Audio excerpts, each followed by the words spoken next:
weird because we've already had a game, so this is probably, as far as our deal, it's probably the most weird part of it, just because we already knew how to sub. We've done a lot of this, but scenarios in the game, but it's always good to work on.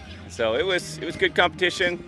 You know, you always worry about obviously getting someone hurt. I think we were pretty clean. We might have lost a guy or two, but it's great competition. It kind of sets us up. We're going to dial back now for this last week for our preseason 2 against BC and see what we got. Did this help you? You have 4 new coaches. Did this help cohesion amongst them? Probably. I mean, and also, you know, Mark Killam's working with Des Cotillier, and you know, just that's a good thing for him. The younger coaches, like you say, we put guys in the box like normal.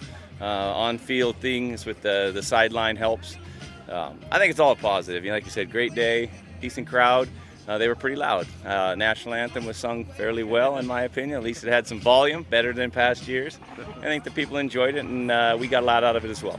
Dave, how about Bonner seemed to be quite comfortable in there? How would you assess his Yeah, I mean, he definitely has good leadership. He's not scared at all. He likes the moment. Yeah, I want to watch it, see what he went through, but I did think there was some good plays there. How much do you think of Tucker? Well, I mean, like I say, I swear I'm watching some plays, but I can't tell you that I'm locked in on busts or did they do their job. I know we got good receivers. You know, Middlemost to me is the one to sit out.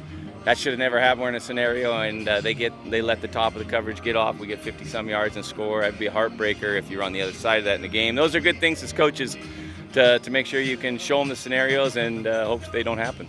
That coming out scenario with Tommy in, what did you see from him? Well, I mean, we practice that quite a bit because in the CFL, obviously, if you can just get yourself another 20, 30 yards with our great punter, you got a chance to flip the field.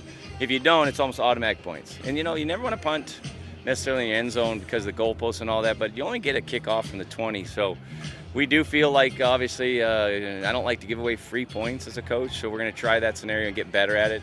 Goal of the offense is to make sure you get 20, 25 yards. Defense, if you can get them off the field that first time, with our kicker, I do believe we'll get points almost every time. It looked like Rice and John was targeted a few times. How have you found his camp?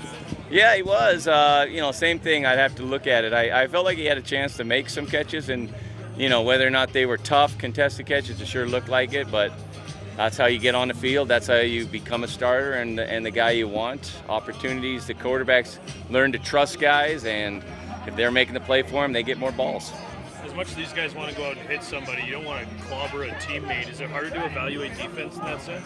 Well, you can't evaluate tackling and, you know, sometimes courage. We're okay with that. That's why we're trying to keep it safe. Yeah, I would like to say that tackling and physicality is probably the number one thing for a defensive player. Can't always test that, but we've been able to watch film, and we still have another preseason game to go.